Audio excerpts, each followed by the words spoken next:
समय समय पर कई कार्यक्रम करवाए जा रहे हैं, जिसमें आप बच्चों ने ऑनलाइन ऑफलाइन पार्टिसिपेट किया है। फिर चाहे वो भाषण प्रतियोगिता हो, पेंटिंग कंपटीशन हो, रैली हो या थिएटर। आज इस कार्यक्रम के तहत आज के हमारे मुख्य वक्ता Mrs Shivani, lecturer in English, Nehru garden school से हमारे बीच में हैं। शिक्षा के क्षेत्र में उनका योगदान सराहनीय है। आज वो एक भारत श्रेष्ठ भारत विषय पर अपने विचार साझा करेंगे हमारे साथ। उससे पहले मैं इस योजना के बारे में संक्षेप में बताना चाहूंगी। एक भारत श्रेष्ठ भारत सरकार द्वारा शुरू की जाने वाली एक नई पहल है, जिसकी घोषणा भारत के प्रधानमंत्री श्री नरेंद्र मोदी जी ने पूरे देश को एकता और अखंडता के सूत्र में बांधने वाले भारत के लौह पुरुष सरदार वल्लभ भाई पटेल की 140वीं वर्षगांठ के सुअवसर पर की थी। एक भारत श्रेष्ठ भारत देश के विभिन्न राज्यों में सांस्कृतिक एकता को बढ़ावा देने के लिए चलाया गया एक अभियान है। ये एक प्रयास है जिससे पूरे देश में लोगों को एक दूसरे से जोड़कर एकता, शांति और सद्भावना को बढ़ावा दिया जा सकेगा। इसके अंतर्गत सांस्कृतिक आदान प्रदान को बढ़ावा देने के लिए हर साल प्रत्येक राज्य किसी अन्य राज्य का चयन करेगा और उस राज्य की भाषा, संस्कृति, रीति रिवाज, खान पान के बारे में जानेगा और अपनाएगा। जैसे उत्तराखंड को कर्नाटक के साथ जोड़ा गया है, राजस्थान को असम के साथ, पंजाब और आंध्र प्रदेश को जोड़ीदार बनाया गया है। इससे राष्ट्र का विकास भी होगा, शांति सद्भावना भी बढ़ेगी और अलग अलग भागों में रहने वाले भारतीयों के बीच में संबंध भी सुधरेंगे। अब मैं आमंत्रित करती हूँ हमारे आज के वक्ता मिसेस शिवानी को कि वो बच्चों से अपने विचार साझा करें।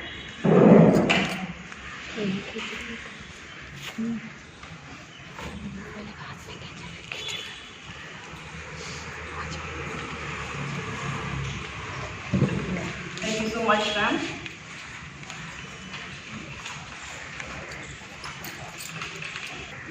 सबसे पहले क्योंकि हम एक भारत श्रेष्ठ भारत की बात करने लगे हैं, तो सबसे पहले भारत के लिए जय घोष करेंगे।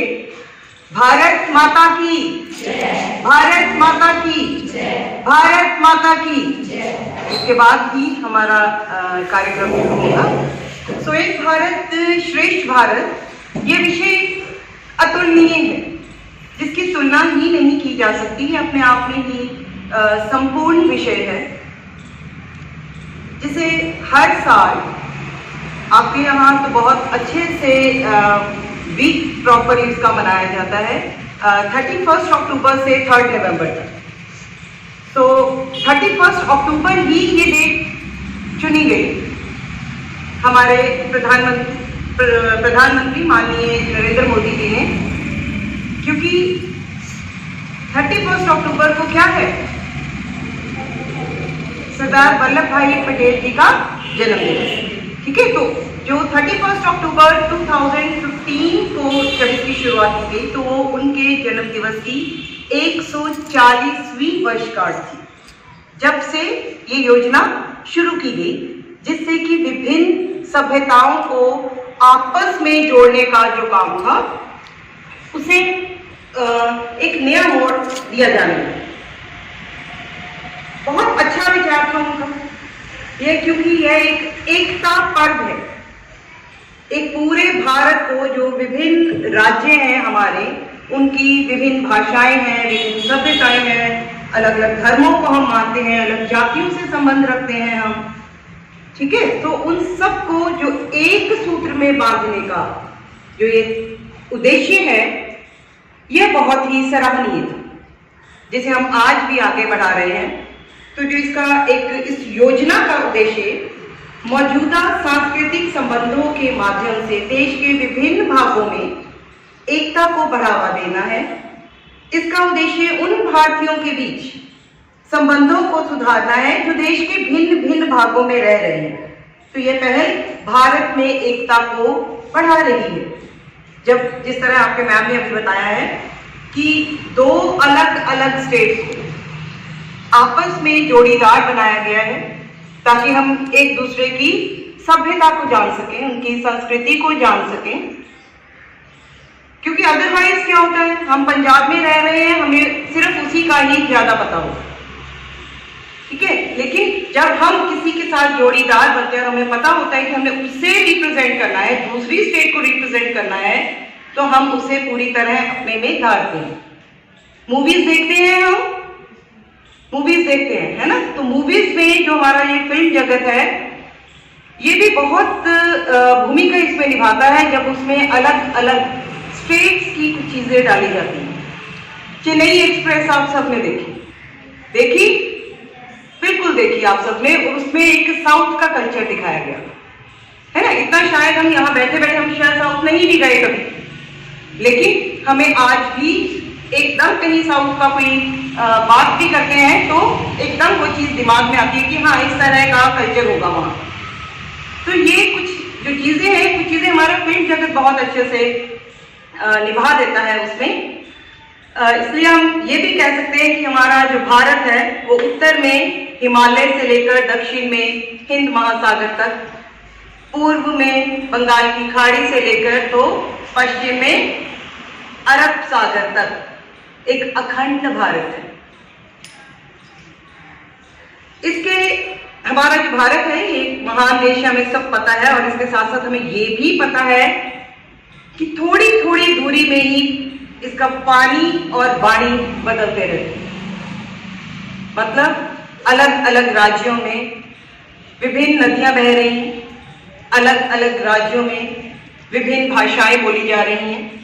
पंजाब से आगे जाएंगे हरियाणा की भाषा एकदम अलग, ऊपर जाएंगे जम्मू तो जम्मू की भाषा अलग। तो इस तरह से थोड़ी थोड़ी दूरी पर ही एकदम जो है पानी और वाणी दोनों ही बदलते रहते हैं। जिस तरह विभिन्न रंग मिलकर रंगोली बनाते हैं, अलग अलग रंग पड़े हुए हैं, आप सिर्फ ये बता सकते हो हाँ ये लाल है, पीला है, हरा है, नीला है, दैट्स ऑल। लेकिन जब वो एक रंगोली का रूप ले लेते हैं तो हर कोई रुककर उसे देखकर उसकी सराहना करके आगे निकलते हैं।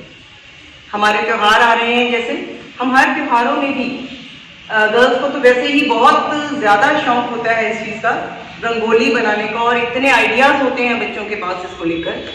तो जो एक विभिन्न रंगों का मिलकर जो रंगोली बनती है, जो उसमें जब रंगों की एकता होती है तो वो रंगोली बन जाती है।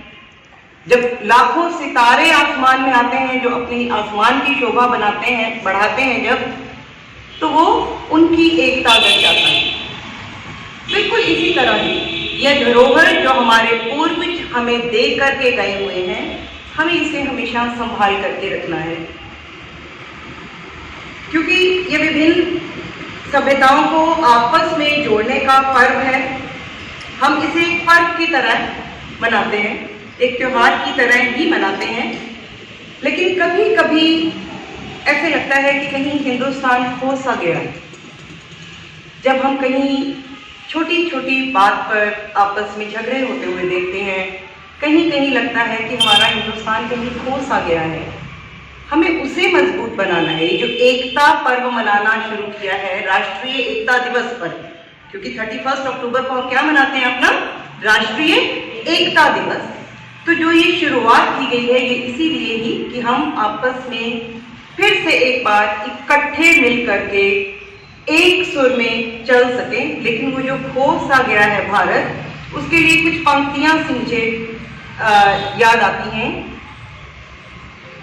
एक देश उसका संविधान एक है, एक देश उसका संविधान एक है, जातियां कई हैं, जातियां कई हैं, इंसान एक है। फूल तो विविध है, फूल तो विविध हैं, उद्यान एक है, सैकड़ों सितारे, आसमान एक है। ऐसी एकता की पहचान कहाँ है, ऐसी एकता की पहचान कहाँ है, बोलो बोलो मेरा हिंदुस्तान कहाँ है? लौह पुरुष जो पटेल काम कर गया, लौह पुरुष जो पटेल काम कर गया, राष्ट्रीय एकता की पक्की नींव धर गया। कांटे सब रियासतों के दूर कर दिए, कांटे सब रियासतों के दूर कर दिए, देशद्रोहियों के स्वप्न चूर कर दिए। ऐसा हिंदू सिख मुसलमान कहाँ है? ऐसा हिंदू सिख मुसलमान कहाँ है?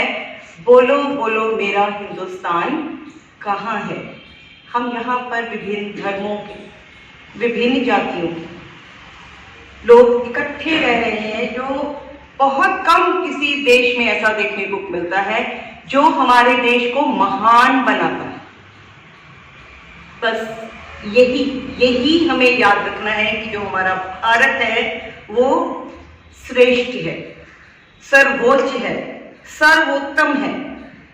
एक समय था जब भारत को सोने की चिड़िया कहा जाता था। सबने सुना है इस चीज को, दूध की नदियां बहती थी, सोने की चिड़िया कहा जाता था।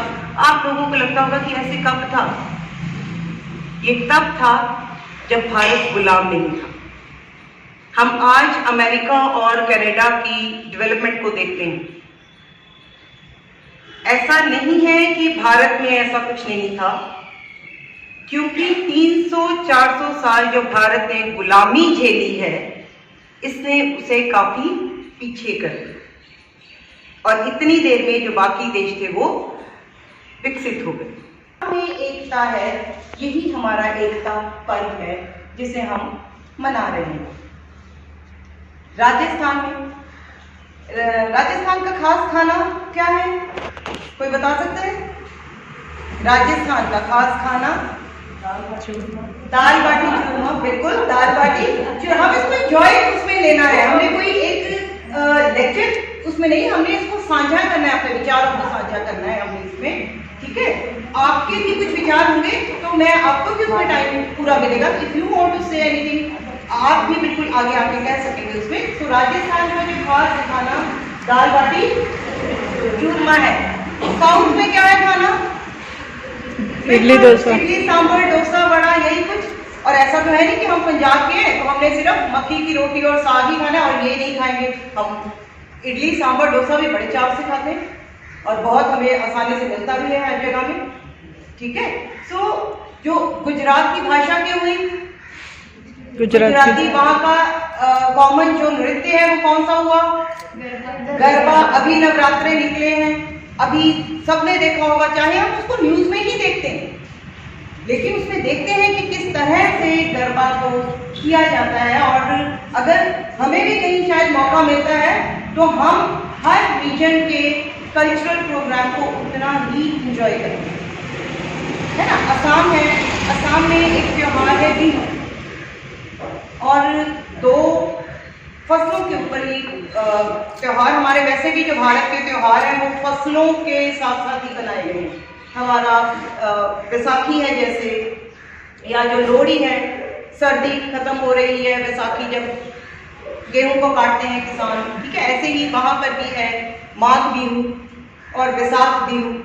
ठीक है, तो इस तरह से जब हम अलग अलग स्टेट्स को, अलग अलग राज्यों की संस्कृति को जानने की कोशिश करते हैं तो बहुत एक